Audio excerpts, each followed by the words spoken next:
but takes quite a crane to lift a 65-ton piece of equipment. So this is the biggest crane I've seen at the wastewater plant in my 20 years here. So here we go. Contractors doing this work, of course.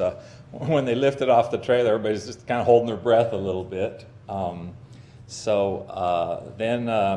they're slowly placing it on the new slab that was built, and it has to be very carefully aligned with the electrical conduit so it can be wired.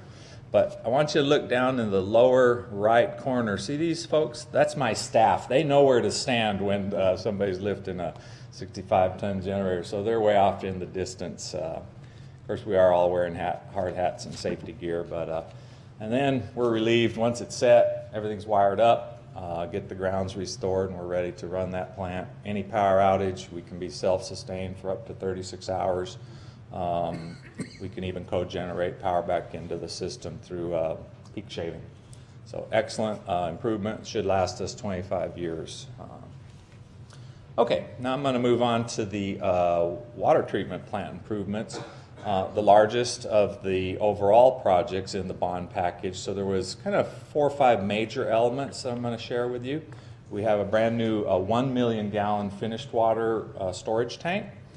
We had a lot of large diameter water piping and valves to connect that to the plant. We also have a new 750,000 gallon solids thickener. And then we historically had used solar drying beds to dry our sludge. We would pour the sludge in these beds. The sun would dry it. That's great, but as the city grows, it's more sludge. Plus, when it's rainy weather, the beds aren't as reliable. So we did go to a mechanical dewatering technology.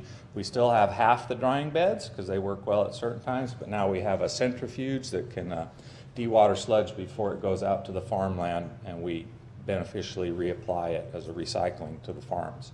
And then the last is the chlorine gas scrubber.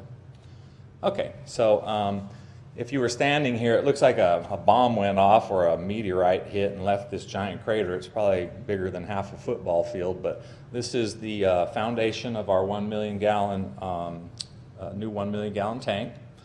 Lots of steel and rebar. This tank has to hold up 80 million pounds of water. So 1 million gallons of water weighs 80 million pounds. So it's a big deal. A lot of engineering design goes into this to make sure it's going to hold up. This was we had to pour the concrete at night. This is the biggest concrete pour I've done in my career. It was 440 yards, biggest by a contractor. 440 yards, so we started at 1 a.m. Here's the timestamp down here. So it's 1 a.m. Last June, and they're getting ready to get started. 400 yards is I think it was 44 concrete trucks came in the door during this, it's about a 12-hour period. So I love this. They're just starting. This is the first section of the floor, and this guy's coverall, they're just white, beautiful, but that's not going to last very long. It's one of the inspectors for the contractor. So we're getting started. It's 2 a.m. Now it's 5 in the morning, so we're a little over half finished, or probably 2/3 finished. We still got to go 5 more hours, 6 more hours to 11 a.m. I think is when we finish. So huge undertaking to get this floor poured. So once the floor is poured, of course, the walls have to come up out of the ground. And this is an interesting technology. Rather than formed walls, they're done with tensioned wire bands and then shotcrete that goes in, and it makes a very secure, long-lasting concrete wall, but it's easier than forming and pouring that big of a structure. So here it comes up out of the ground. Now they're pouring the dome, so they had to form all this and have plywood and support so that everything could be, the dome could be poured, and then they could remove the plywood forms. Inside the tank is not just a big round circle. We have to meet water quality regulations, we have a significant amount of baffling that forces the water to take different paths through that concrete circle. That allows us to get contact time for bacteriological quality of the water, but also to meet the disinfection byproduct rule, which you guys wouldn't know about. But a lot of technology goes into these to make sure we'll meet those water quality regulations. So that's inside the tank. All right, and there's the finished product. Nice painted roof. It's been in service for almost 3 months now, so doing well. We have extra storage to supply the city. Okay, just a couple other photos. This is our new solids thickener, and it's a traditional formed wall, so still very technical. The contractor's starting to form the walls up out of the slab. A lot of work goes on inside this tank. This is an open air tank, so it doesn't have a roof, but it has a collection method for the sludge, plus a way to get the clean water out. And here we're approaching final grading. See, we're on the shores of Lake Twitty. I think the contractors liked working out here because it's just kind of a pretty area and they could look at the lake. I think they wanted to go fishing, but we didn't let them. And there's the final product in service, doing a fantastic job, allowing us to separate the solids from the clean water and meet our permit requirements there. Okay, mentioned we used to count on solar drying beds for drying all of our sludge, and we've gone to a mechanical dewatering system. This is a very expensive piece of equipment sitting here. It's a centrifuge, and so it's in an open air steel structure. It's going to be real expensive to enclose the whole thing in HVAC, so it can operate well just under an enclosed or a roof structure. We had a lot of rain during this project. Man, rain just really makes things hard. Not just the mud, but getting compaction of the soil, and it was just a muddy mess a lot of times. But that didn't stop us, and we didn't get behind schedule. And here's the finished product of the centrifuge area. So now we have a really strong capability to dewater our solids, particularly during wet weather. We don't have to count on the drying beds anymore. Last thing at the water plant is our safety improvement for our chlorine gas. This vessel right here, this silver tank, has the ability to neutralize 2,000 pounds of chlorine gas. Should we have a leak, there's a set of controls that will turn on fans and bring the chlorine gas through this pipe into this vessel. And these are the blowers that make that happen. They create a vacuum, they pull that gas in, and that not only protects our staff but also protects the homes and the community around the water treatment plant. So really nice safety improvement, and that's the finished product, all painted, and grass starting to come in, so happy to have that done. Okay, and as I mentioned, Franklin Street, last but not least, it's almost 8,000 feet of water main renewal, pretty much down the turn lane. We've worked really hard to do advanced public notice, work with the businesses, the residences to traffic control, get the job done, move on as quickly as we can. Of course, balancing DOT and what they required us to do. We are at the intersection of Morgan Mill right now. We have run into a lot of unknowns in this project just because the line was put in 1929, so we didn't have that great of maps of the original pipeline. But we've been adapted. We have a good contractor, and so we, as I mentioned, are pushing to be done by the end of September.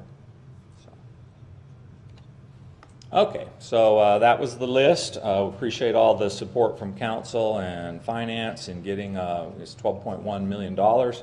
And really just want to thank my staff. A ton of work went into these projects, and we were able to do them without hiring additional city staff and get them done in a quality fashion while keeping all our systems running and hopefully customers happy. That's extraordinary.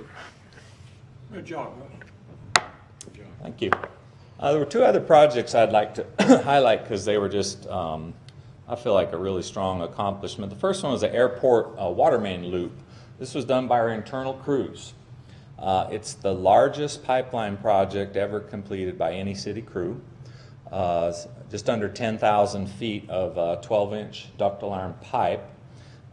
It provides a really strategic improvement to our water system where there's a redundant pipeline feed to the corporate center, but also it provides that same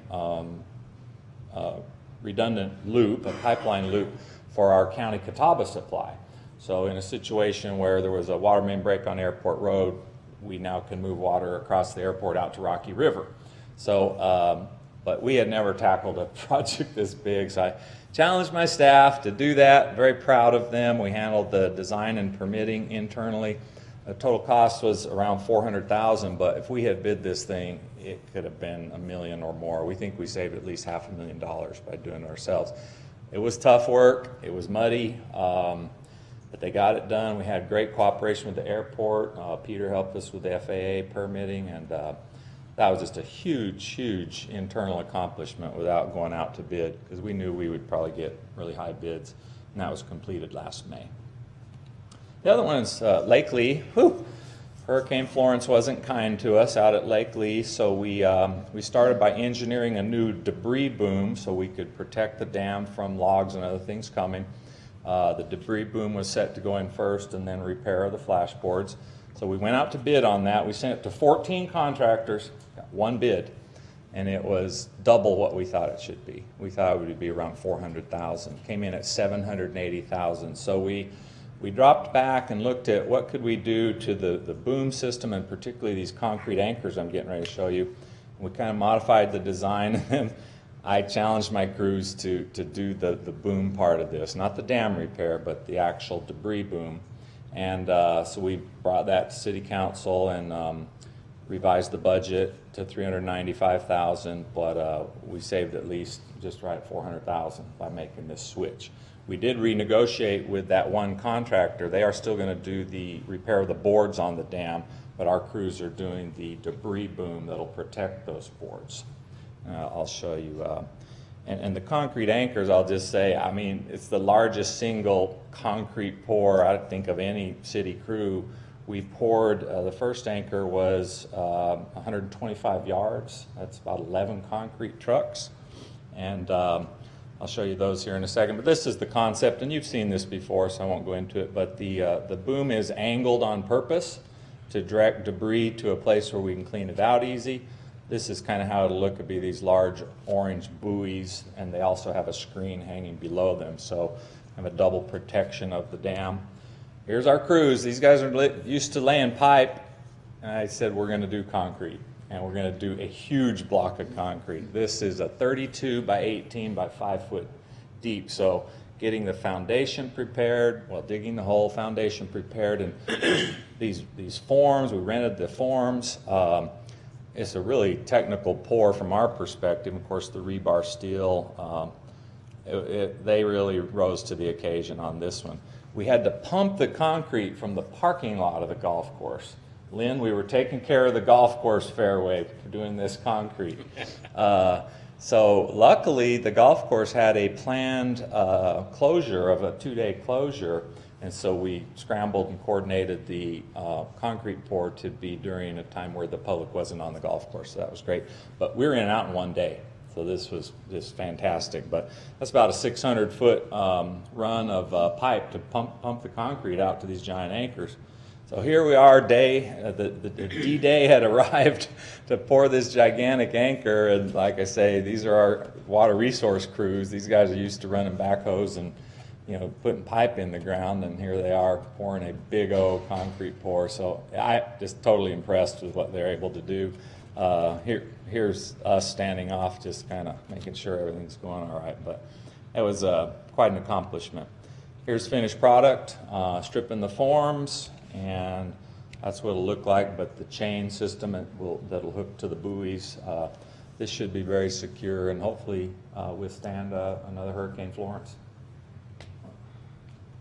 Okay, so those are some projects that are almost complete, but I wanted to talk about some strategic initiatives. First one is the continued focus on asset management, which is our water and sewer main replacement programs. We set a goal some years ago to replace 1% of both the piping of the water system and piping of the sewer system per year. Very few jurisdictions are meeting that goal, whether in North Carolina or across the United States. It's a very difficult, 1% seems low, but it's a lot of footage of pipe. We are using, of course, trenchless technology, our pipe bursting and slip lining. I'll show you some data on that to kind of help mitigate disturbances to our businesses and citizens. But it's still hard work. You've got roads closed, so it does have impacts on businesses and customers. But we are making, I feel, a very strong public relations effort on each project. Door-to-door businesses, press releases, public meetings on the bigger projects. We'll send out 300 letters for a public meeting, one person shows up, but you still make the effort, and we're going to continue to make that effort. But so when you receive those calls, people concerned, we're more than happy to go out, meet with them, but just know that we've probably already met with every business face to face. That's our goal. Go door to door before the project starts and let them know what's going on. So that's a challenge. Here's some history going back to 2010, but what we have here is the total footage of sewer main replaced per year. The red is our internal pipe bursting crews, so that's water resource staff. The blue is contracted slip lining. There's places where we would only use a slip lining approach, not pipe bursting. And here's the goal is this orange bar. It's a little over 14,000 feet a year. So that is 1% of our system. We have 1.4 million feet in the ground. So 14,000 feet a year goal. You can tell we've met it strongly one year. Sometimes we've had shortages of staff, other things impact our production, but we're getting close to having that be a sustained reality where we're able to produce that year after year. And here's the water side, same graph. The blue is what we call our dig and replace, where we're just digging up the street, not trenchless. The red, we started our water main pipe bursting program in 2015, so we've only had that in place for 5 years. And then we also have this category, this purple, for what we call system improvements. This is that airport, this purple designation is that airport water line, because what happens when we pull our crews off of our rehab programs to go do a big new water line, well, their productivity suffers on the replacement side. So they were like, well, no, you got to show that on the graph, which was fair, and so we have. But we're right up at the 15,000 foot mark. So we're doing well with these programs, and those just need to be sustained into the future. So combined, we're replacing almost 30,000 linear feet a year of old main. So that's a major accomplishment. We do have some strategic initiatives. Our enterprise pay plan refinements, we'll be going back through that again this year. Last year was good. It was a good first step. We think we need to better define our competitive market and really update our position descriptions to reflect some of the difficulty and the skills that we're asking of our staff. We're showing you some of the projects they're doing. We're the only city in North Carolina that self-performs pipe bursting. So we're pretty proud of that because we feel it's really giving us another tool to address these aging pipelines. And when we look at our peer review, it really indicates some of our self-performing projects are at a much higher level than other people are asking their staff. The long-term goal is just reduce turnover, have project sustainability so we can meet these goals and have a good system for the citizens, and then provide pay equity. So that'll be a focus going forward. Did want to just say we, of course, brought this to council. We received a DEQ grant for $300,000, 10% match, and we are well on the way to having our mobile work order system online. It's fully integrated with our GIS, so there'd be real-time system coordination for our field staff. And Water Resources is kind of the front runner for what could be other potential city departments, and we're coordinating with the city's IT. Bruce has been great working with us, coordinating with them in case there is opportunity for other departments in the city to leverage this software, this very, very powerful work order software. And we are going live in October, and it's going to be exciting. It's going to be a big change for our staff, but that's one of our strategic initiatives. All right, I'd like to close up with review of the wastewater plant capacity and capital plan, and then I'll do water supply last. So the wastewater treatment plant capital plan was presented to City Council back in March of 2017. And just to refresh, the plan is to construct a new wastewater treatment plant in the mid-2030s adjacent to the existing plant. And this is due to the age of the plant, but we also know there are nutrient limit regulations coming that our plant cannot meet. And then, of course, we have economic growth, and we want to be able to continue to grow Monroe as city council approves developments, residential, commercial, industrial. So that's all aligning to the mid-2030s. So the master plan, we have an engineering preliminary plan for a 15 million gallon per day plant. Currently our plant's at 10.4. One of the alternatives in that plan is a partnership with Union County. So it'd be a 10 million gallon city share, 5 million gallon Union County share. And so that was presented to the city council, of course. County has expressed interest in doing that. We'll see if that stays. We think it's a good idea to work with them because we do have the existing partnership at the wastewater plant. The cost is a little eye-opening, $130 million we're projecting. So as you might recall, we have set up a capital reserve fund for the wastewater plant, and we have done the uniform annual rate increases to make sure we're growing that fund. The goal is to have 40% cash when the time comes to build that large plant. 40% of 130 million, somewhere around 52 million cash that and the balance would be financed with revenue bonds. So that is clearly a strategic initiative for the city and the future and economic growth. So we're very focused on that. We're going to give you annual updates on that during budget time, et cetera, when we look at rates. You've seen this graph before, but I'll just say, show it again real quick. The yellow line is our current capacity, 10.4 million. We're down just below 8 million gallons per day of demand today. When we look at, will growth occur at 1%, is this red line, 1.5%, 2%? That's a function of the economy. We don't know, but we are using 1.5% as an average annual growth. And so what that means is somewhere in the mid to late 2030s, we would hit 100%. Of course, you got to be expanding a little bit before that. You can't wait till the last minute.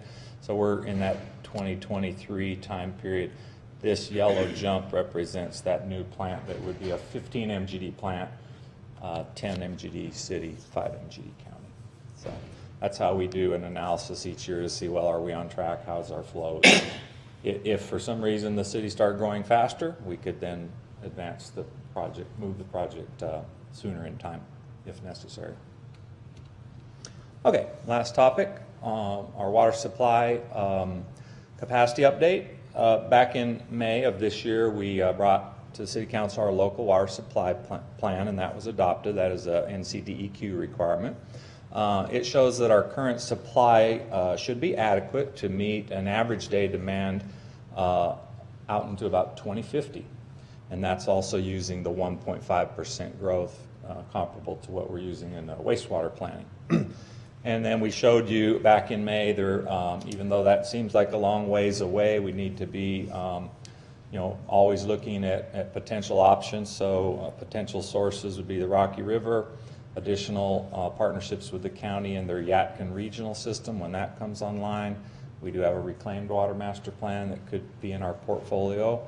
And then recently, the mayor and city manager went to a little meeting, I think, with Union County officials looking at this Alligator Chesterfield water system.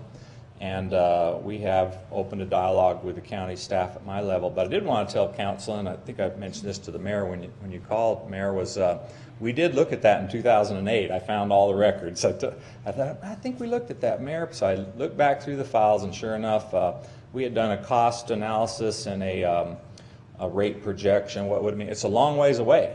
And to bring water that far with the pipeline and pump stations and storage, it's extremely expensive. And of course, they're wanting to sell the water at a rate. So anyway, we'll continue a dialogue with the county staff to see if there's a feasibility there and what the cost is. But I did want to let council know we looked at that heavily in 2008. It was just not cost effective at that time. There may be some other options that are quite a bit more cost effective, but we'll continue to look at it. So. Are they still moving ahead pretty fast with it? I mean, looking at it? They're going to hire an engineering firm to look at feasibility. And so I told them we would be glad to participate in that if they brought the proposal, see what the cost would be of the study. But they had some preliminary cost numbers. They had already met with the water officials, the county staff. They were staggering. Well, if They were staggering. 2008 it wasn't a deal, and I don't know about all the ins and outs about the financing and the money part. If it wasn't a good deal in 2008, how could it be a good deal today? Yes. I mean, I don't know what the end result will be, Yeah. but I can't see if it's a bad deal in 2008, how could it be any better, because things have not got cheaper. Well, and if you look at the whole county, Mayor, you know, we're right in the center. Yeah, I know. And so the county, let's say they were maybe going to supply their southern area, if there was growth down there, maybe it makes more sense because you don't have 10 or 12 additional miles to get into the heart of Monroe. So there might be Not us, I mean, I understand. Yeah, for us, yeah. It would I'm be saying closer for them, but we did a study for us, not the county in 2008. Right. What I'm saying is, and again, I don't know, I'm not the engineer, how could it be, if it's a bad deal in 2008, how could it be improved in 19? We'll find out. I agree with you, but we want to be open-minded, so. Oh, absolutely, we need to look at it, I mean, you know, yes, some way or another, you know, could be a good water resource. Okay, we'll look at it, and we'll bring back any information to the council. Okay. And last, again, you've seen this slide as part of the local water supply plan. It's the same projection where the yellow line is our existing capacity. Here's our existing demand.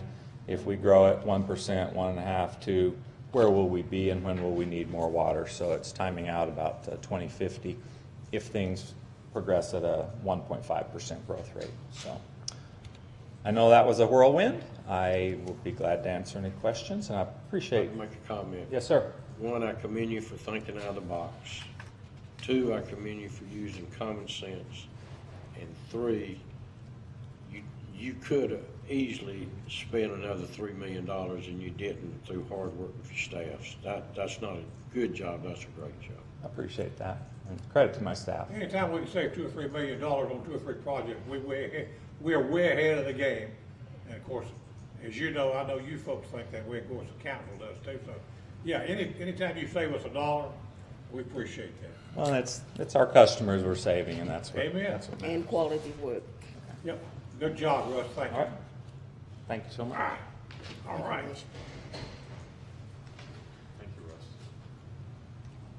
Item 2, community development, housing repair program, Ms. Kemper.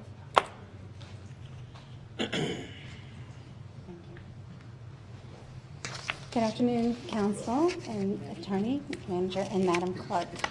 I'm Teresa Campo with the City of Monroe's Community Development Division. I am housed under the Planning and Development Department. Today we were asked by the city manager to talk to you and focus on the housing repair programs that we have, those that affect residential housing. We do produce annually a comprehensive plan, and we will be producing one this year so you can look at all the programs that we do.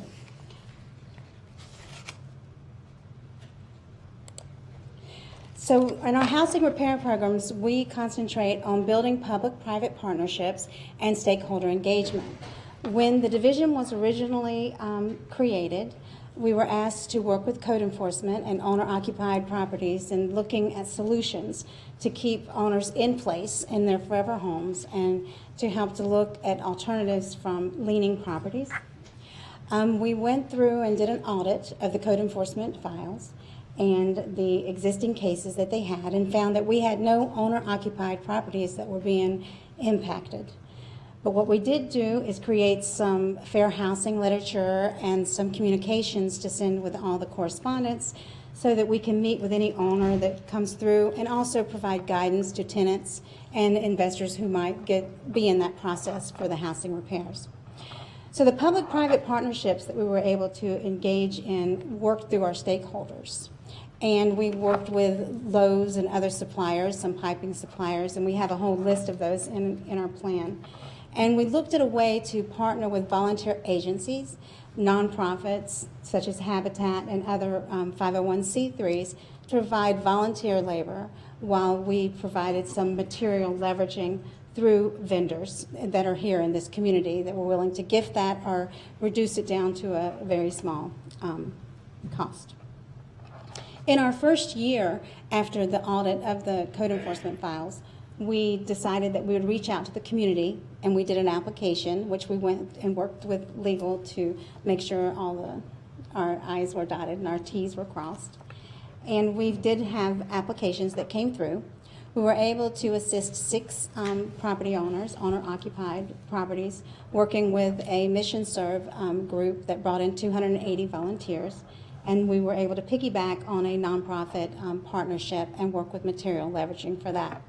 2 of those properties carried into the next fiscal year because the types of repairs that they had exceeded the abilities of skilled, just needed skilled craftsmen.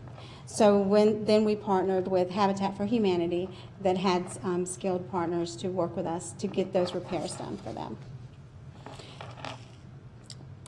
So in our housing repair programs, the housing repair, which is what I just discussed with you, we also provide down payment assistance. We work with the CDC and their existing programs and worked with them to expand that to more of a workforce housing, which was the needs of theirs. So we worked with legal to review what had been approved by council and what their board was able to adopt.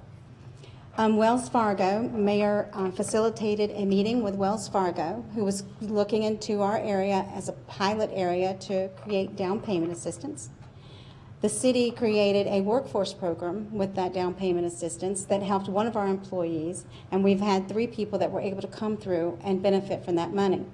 That was a pilot program, and we were only selected that 1 year, and it's not been brought back into this area, but we continue to monitor that and look for other opportunities for that. We will expand on that in our publication. It'll be more comprehensive, and you'll be able to know all the addresses, et cetera, for those things. So I show on here the city tax lien foreclosure. That is on here because we created it, used it for economic vitality purposes, which we brought to you guys last year. So what we found in looking at the files with code enforcement and working with the city's tax collector was that in our process, as in most municipalities, you work with the county government to manage your taxes and the collections of liens, taxes, including code enforcement liens, citations, etc. What we found was those liens that were going on properties were being exhausted after the 10 years, and traditionally these are not renewed. So people were paying their taxes to the county and not paying the city portions of those. So we did bring the example to you guys for economic development. So we would be looking at using that same sort of process, and community development facilitated an in-rem partnership with Union County, and we will work with them when we have these processes. So we continue to work with planning, et cetera, to just look at lots that may, at this point, impact adopted plans and so forth. So as we get further into this, some of the things that we're talking about, I'm going to jump down just a little bit to the fair housing and training and compliance. So one of the things we do is the outreach with making sure that we're in compliance with fair housing, which is a requirement under the CDBG for our partnership with Union County for our infrastructure of our sidewalks. So in that portion of it, we look for that. And we also make sure that things are put out and they're up to date and given through notices through code enforcement. But in addition to that, one of the things that we had brought to council was the unspecified site strategies for the environmentals. And that will help because that is a cost saving. So the city has a process that requires environmentals before acquisition. And when you're doing a tax foreclosure, that is an acquisition. And we were paying sometimes up from $7,500 to $10,000 for an environmental. By doing the unspecified site strategy, we were able to negotiate to get the overall parameters of the environmental for around $5,000, and then each individual environmental for about $4,400, which provided a cost savings for that portion of it. So in our homeowner counseling and services and referral, we of course continue to refer people to the CDC and Habitat for their programs. But we also look at other alternatives, like we mentioned with Wells Fargo, and other opportunities for services through the North Carolina Housing Finance Agency with foreclosure assistance and so forth with property owners that come through our area. We concentrate on the city of Monroe citizens in this process.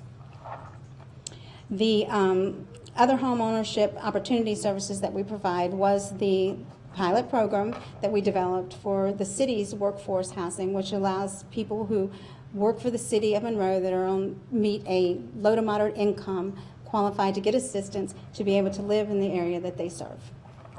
And we did meet with Human Resources, and we continue to expand that program and work with them. It was a pilot. We did have one employee who was able to benefit from that.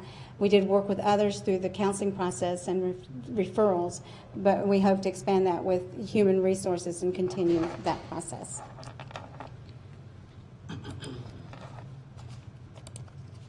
So through our stakeholder engagement, the way that our partnerships are formed is it originated through our stakeholders committee, and we reached out to make sure that we had good representation, a diverse group from faith-based organizations, other volunteer agencies, other 501c3s, government agencies, and made sure that neighborhood groups were also represented.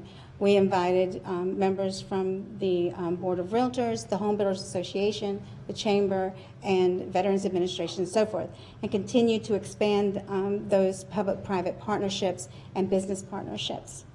Through that, we have other committees, subcommittees that are formed. We also provide training and continue to do community planning, working into each individual community, and also partnering with our agencies to fill up those gaps that they may need with that.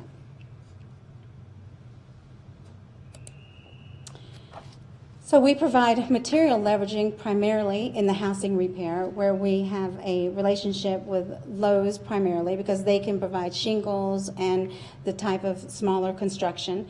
I would be remiss if I did not mention that we also had others like Charlotte Pipe and Ingersoll Rand provide larger materials for projects as part of our partnership with the Mission Serve grant that came through. And we gave them full acknowledgement in our plan, and will continue as those things finish up. But for the housing repair program particularly, Lowe's allows us to purchase materials at a very low cost. And we were able to leverage out on those properties that we were able to, the 8 houses. It cost the city $41,000, and the materials were $170,000.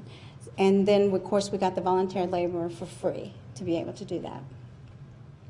So when we talk about the land, we had a land donation to create a community space, and although that is not directly housing repair related, it does work to that whole holistic view of working and revitalizing neighborhoods and creating the safe housing and housing preservation.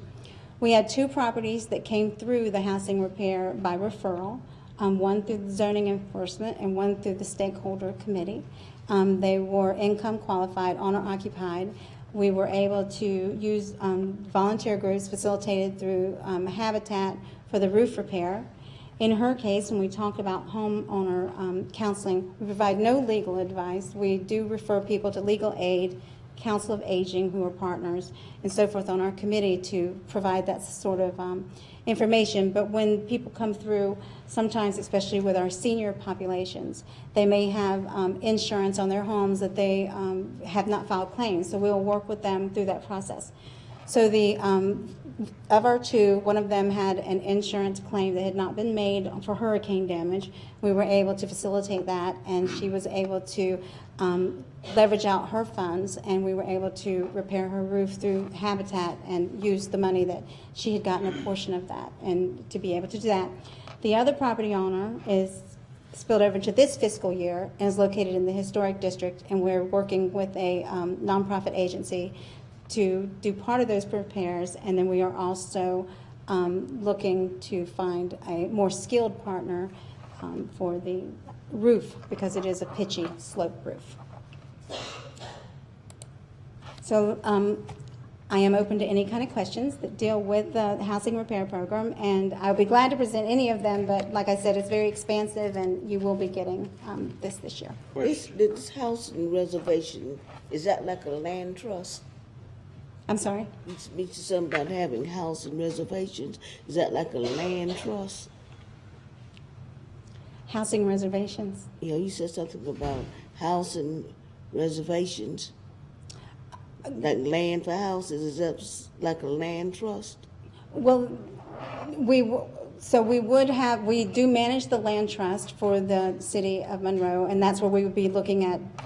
We work with the tax collector to look at properties that have exhausted the collections and are eligible for foreclosure, and we do work through those. So yes, we do have a land bank. It's not a trust, but we do have a land bank, and those things would be treated like we're doing the 2 parcels that are economic development. They would go through proposals and brought back before they were sold. At this moment, we have no residential properties that are in that process.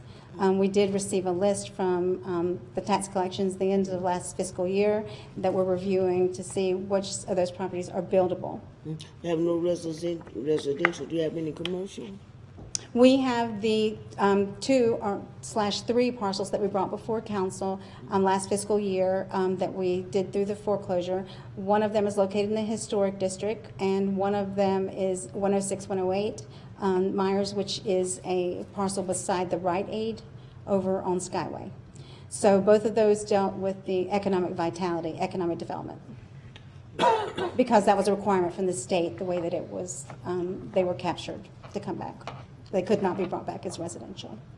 Teresa, the United Way Day of Caring is coming up this Saturday, next little while. Have we reached out to United Way for volunteers to help with some of these projects? Yes, so throughout the year, we, actually, the Council of Aging manages that for them.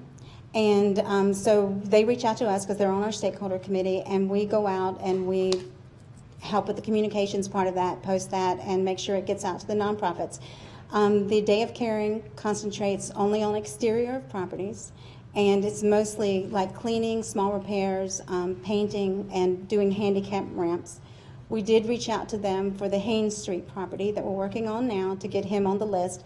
However, we looked for an alternative. We had to facilitate a different way because of the way that the landing was.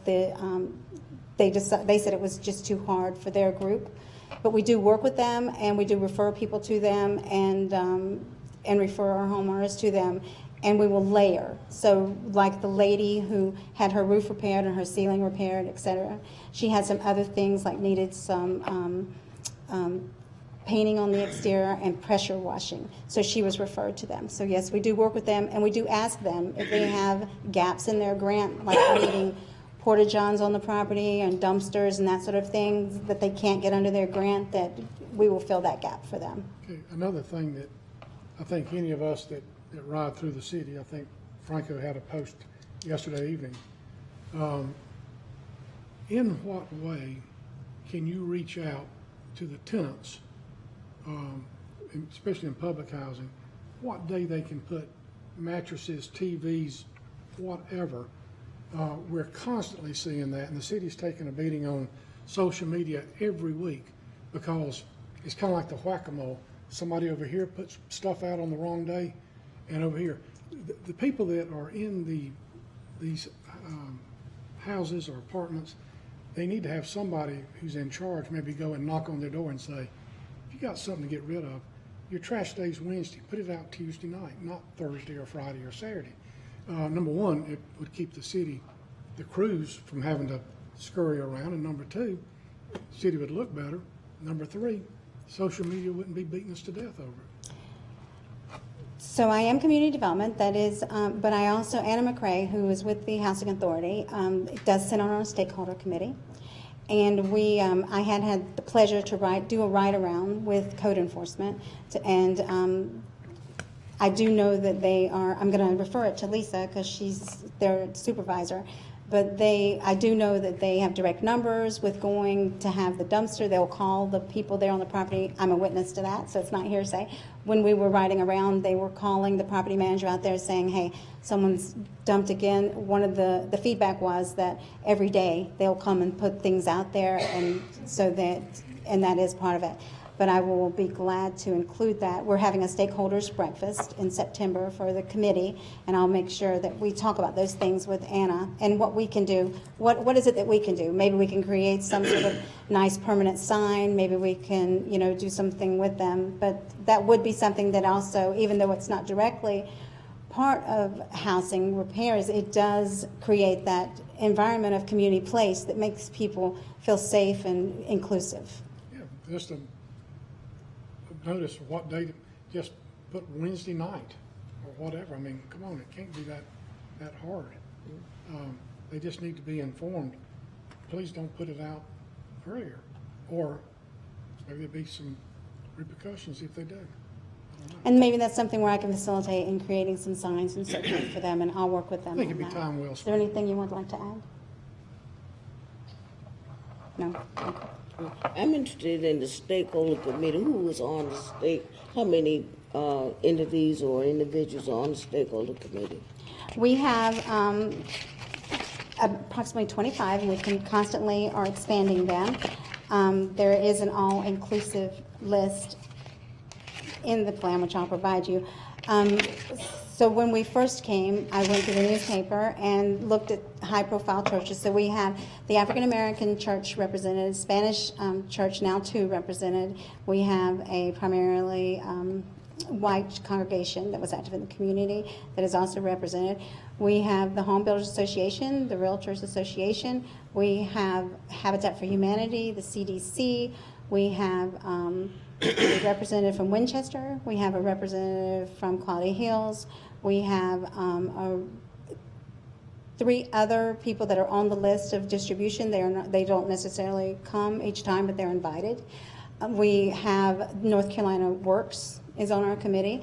Waste Pro is a new member on our committee. We have a HR consultant that is on our committee. And we have some business owners that are on there. We have the chamber. And so we constantly are expanding that, but we tried to reach out and say we wanted neighborhoods, faith-based institutions, nonprofits. We have the emergency shelter is one of the members. Operation Rescue is an invitee, and we constantly try to expand that. We've had some referrals from council that have joined the committee that had an interest and so forth. But And what's their mission, the stakeholders' mission? well, the Community Development Stakeholders Committee was first formed in the fiscal year when you guys were asking us to design programs and bring them forward with the housing and so forth. So that's how they were formed, and it's just grown from that. It's worked very well to keep, engagement with the community. And as a matter of fact, community development which will be coming to you guys shortly. We'll be bringing a resolution about the census, and we will take members from this to make a subcommittee to work on the census so we can make sure that we're getting out there and get every voice counted, every person counted on that. So programs just evolve from that and work with them. And So that's what they're doing, developing or make suggestion programs? Yes, you Is guys there set the a mission, guide. A goal that they're working toward? the goal is revitalization and creating community place.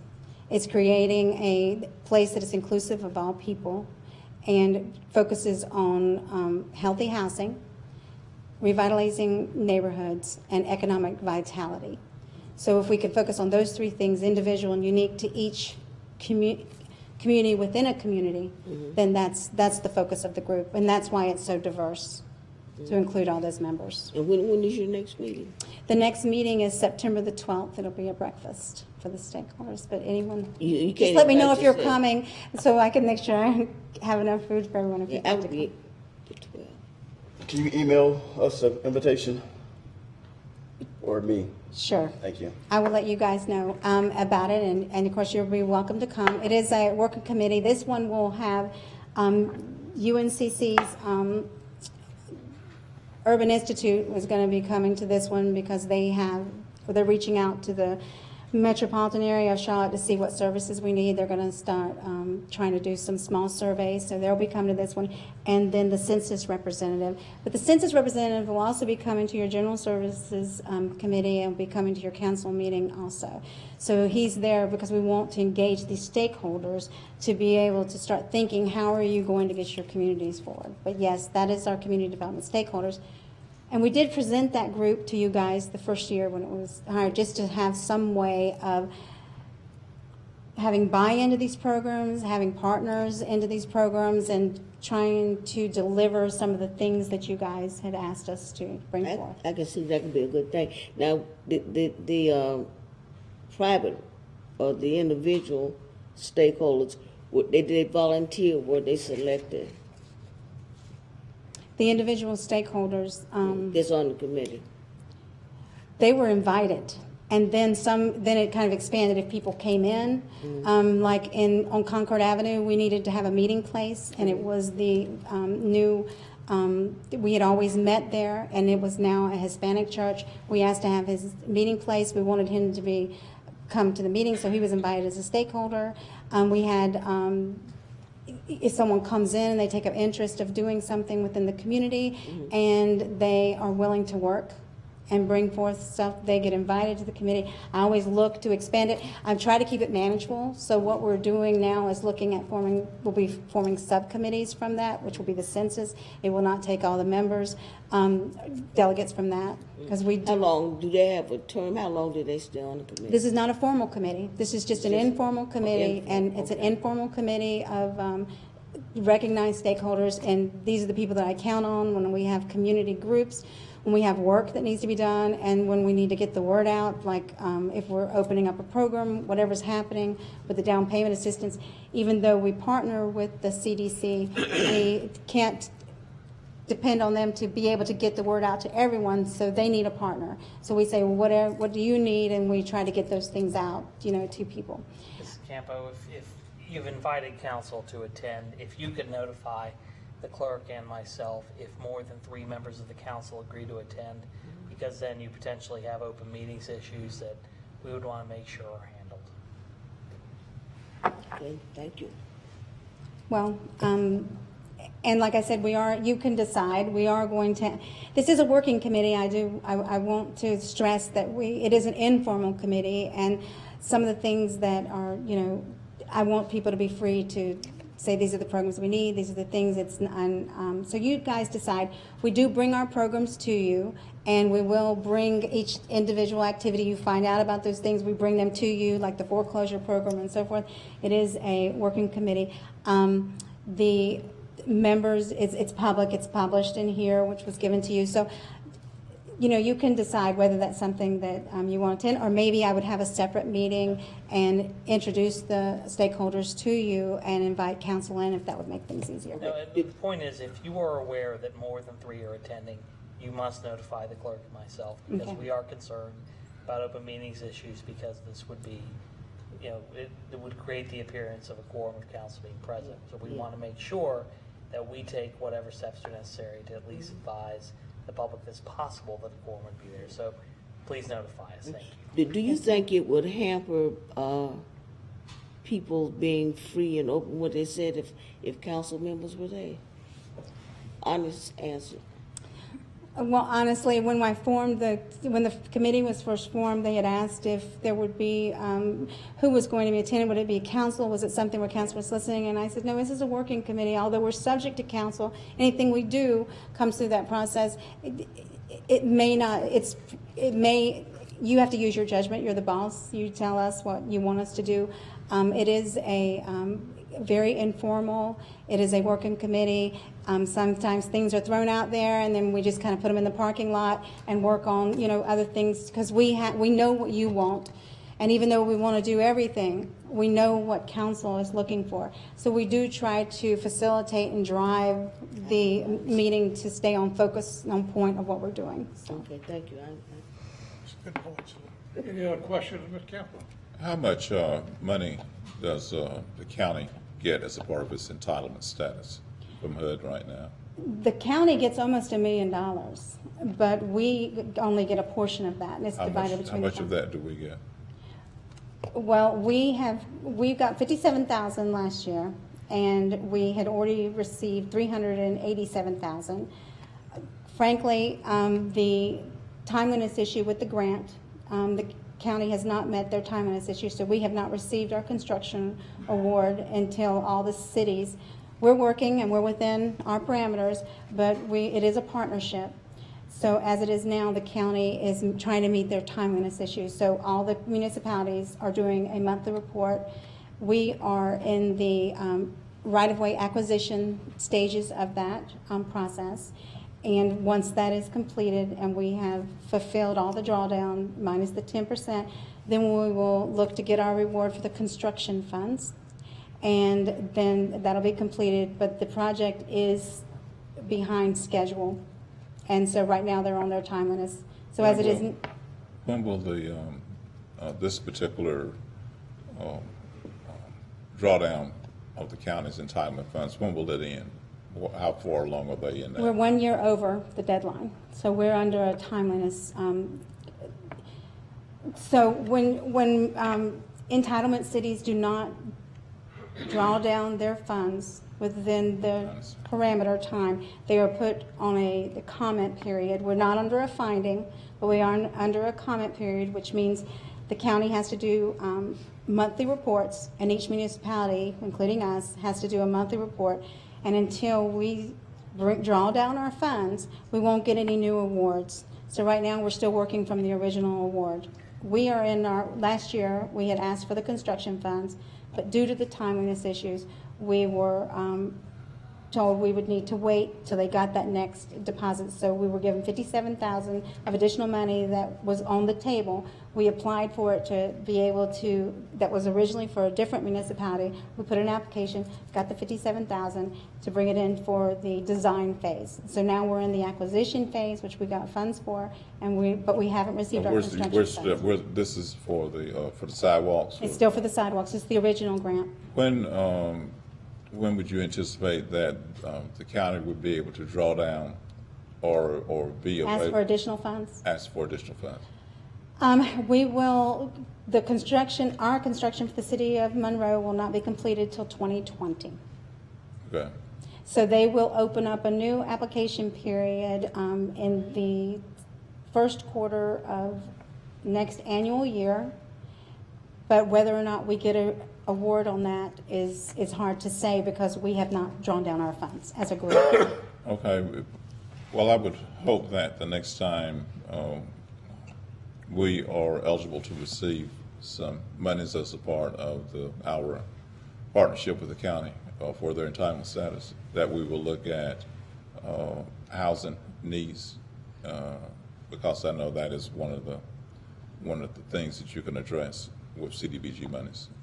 Yeah, CDBG money can be used for housing repair, and we are able to tap into CDBG money through the North Carolina Housing Finance Agency, and this is one of our partnerships with the CDC and Habitat. So we do remain as a partner with them to help leverage out theirs, and so the awards for the CDBG did come to this area through Habitat for those rehabs, and we do continue to refer from them. But yes, it is an eligible expense.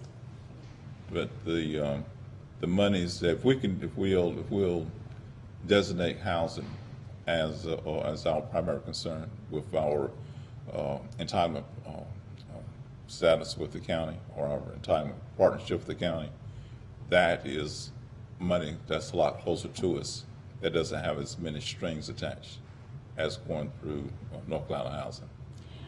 Well, we will bring these applications to you, and we'll let you know when, like we have in the past, we will bring it to you. We will let you know. I did attend the last hearing where they had the public meeting and talked about housing as an issue, ending slum and blight, the different things that are eligible under CDBG. And at that time, though, they were unable to expand past the infrastructure. And a lot of these conversations do come from the elected bodies because you entered that. But again, I will bring it to you. But again, we know that and that's what you've spent this time talking about. So we know that that there's a need here in the city for those monies. So if we if we continue to just say we want sidewalks, we want streets with it, then that's what they're gonna give us. But if we ever want to get monies for housing, and we're gonna have to stress that we want money for housing. I just wanted to make sure it was clarified that Union County does dictate what projects that we can request money for. Right now, they have been on infrastructure. And We have requested different projects to be, and right now, they're still in infrastructure, but I understand. But again, we are, I won't say, well, we are probably one of the major partners that allows them to be an entitlement I entity. agree. And if we are a major partner, then we should have more of a say-so in what they use that money for. And if we don't have a major say-so, then we need to question our partnership that allows them to be an entitlement entity. But they could cut us out altogether, couldn't they? And that would be, but what harm would it do? Well, we What wouldn't if get if they cut us out altogether? They probably are not going to meet the requirements to be an entitlement entity. Well, they wouldn't, but my question is, could they just cut us out completely? So the census is going to be very important when we have this count, to keep our numbers up and to see where we are and that we maintain our county seat status, because other jurisdictions are picking up in the population. So yes, you would be able to apply as a rural area to get CDBG directly if you were not under the entitlement funds. The county did go to the through the grant application process, specifically was awarded for infrastructure. So that's where they are, and they would have to change their application in the next period of time. They did tell me that it has to be all the jurisdictions coming in together to say that this is what we're looking for, because that's how they divvy it up. However, I did ask if they didn't spend it for the infrastructure, if they didn't have it, and that's how we got the $57,000 for the infrastructure here. But I asked if during the next application period, if we were able to get our foot in the door to have the slum and blight and housing as an issue, and we had money that was not spent in other jurisdictions, would we have a window of opportunity to be able to receive that? And what I was asked was, is your council on board with that? Or is the council wanting you to do that? And I said, well, if you will bring the opportunity, I will take the opportunity forward.